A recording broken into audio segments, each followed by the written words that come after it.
অনেক যুবক বিয়ে করে মহারণা ফাঁকি দেয়, আছে না ভাই? কথা কয় না?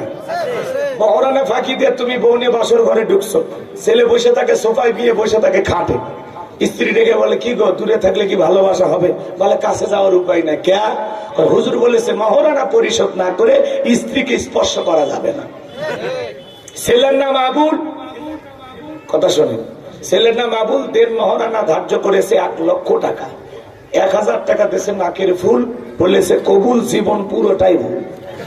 ওই যে 99,000 টাকা বাকি জনম দিবে ফাঁকি, ওই বাকি আর মৃত্যুর আগে পরিশোধ হবে না। কথা কন?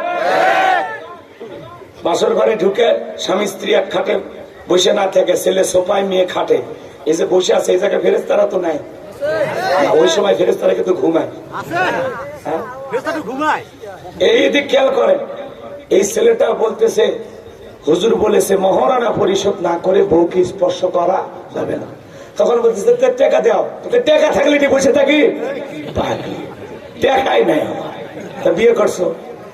মহারণা দেওয়া ফরজ। জোরে বলে মহারণা দেওয়া কি? প্রত্যেকটা পুরুষের দায়িত্ব তার স্ত্রীকে মহারণা পরিশোধ করে ঘরে তোলা। প্রত্যেকটা নারীর অধিকার হলো মহারণা পাওয়া। কথা বলে ঠিক কিনা? নারীর এই অধিকার প্রতিষ্ঠিত করার দায়িত্ব প্রত্যেকটা পুরুষের, কিন্তু অধিকাংশ আমরা পুরুষ ফাঁকিবাজ। কথা কয় না? কি ফাঁকিবাজ? খালি ঠকাইতে পারলে ব্যাস, সব জায়গায় ঠকাইলে জিততে পারবেন না। যারা স্ত্রীর মহারণা পরিশোধ না করে সারাটা জীবন এভাবে কাটায় দিবেন, কিয়ামতের ময়দানে জিনাকারী নারী পুরুষের কাতারে আল্লাহ আপনাকে দাঁড় করায় দিবেন। মহারণা পরিশোধ করতেই হবে। কথা কয় না?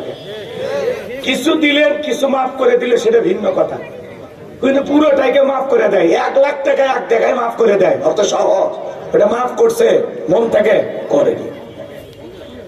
বিশ্বাস না হলে আপনার বউকে এখনো জিজ্ঞাসা করবেন, ওই যে বাসর ঘরে যে মাফ করে দিছিলেন ওটা কি ঠিক মতো মন থেকে দিয়েছে? হ্যাঁ মাফ করছি।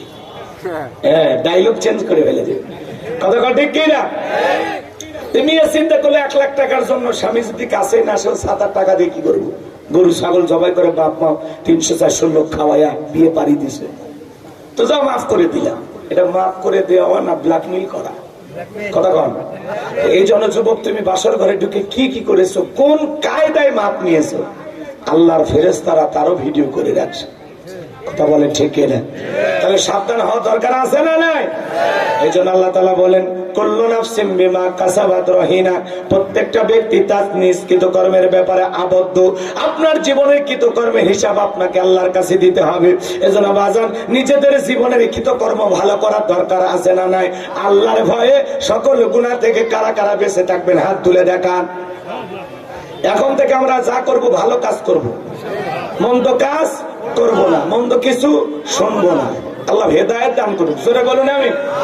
এরপর